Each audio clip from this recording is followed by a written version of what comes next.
Në periudhat të ndërimit të sezonave apo gjatë festave të ndryshme, shitoret e gostivarit apo butiqet vërshohen nga reklamat për zbritje të malli që ofrojnë. Por a janë reale këto oferta në aksion apo zbritje siç preferojnë t'i quajnë tregtarët?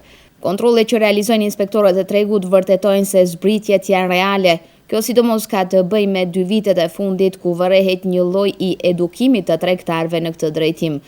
Udhëheqësi i Inspektoratit të Tregut Zhivko Maksimovski në Gostivar thotë se në kontrollet realizuara gjatë 2 muajve të parë të këtij viti nuk janë konstatuar paregullsi në aspekt të respektimit të zbritjes së reklamuar. Državni pazar inspektorat odeljenja Gostivar u kontinuitet работи на делот кој се однесува на Законот за заштита на потребувачи, посебно во делот кој ги офаќа потистите.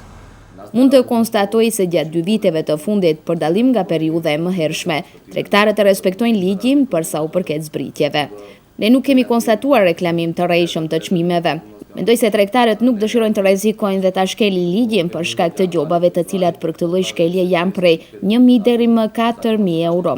Gjatë këtij viti, Inspeksioni i Tregut, njësia në Gostivar, ka vepruar në 4 vërejtje të qytetarëve, por të njëjtat nuk kishin të bëjnë me çmimet, por me teknik jo të rregullt, para së gjithash telefona celular. Të gjitha këto raste janë zgjidhur në favor të qytetarëve, thotë Maksimovski.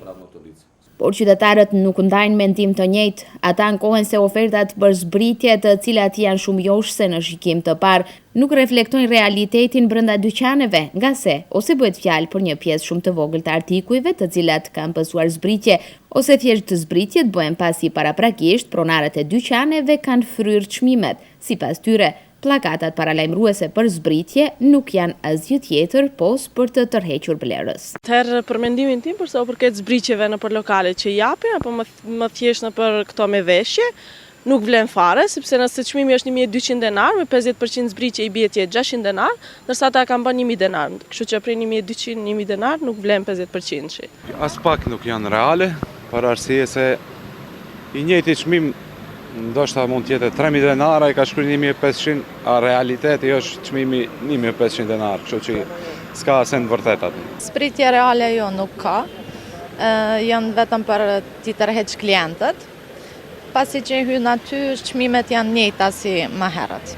Çmimi është ai si ka qenë gjithmonë, zbritjet zakonisht i shkruajnë deri 20%, edhe çmimet janë të njëjta. Rallëherë ka shumë zbritje e vogël që nuk është domethënëse. Ndërkohë, Dikasteri i Ekonomisë në Maqedoni është zotuar se me intensifikimin e aktiviteteve të Inspektoratit të Tregtisë duke bërë kontrolle, do të ulet numri i dëmtimit të konsumatorëve.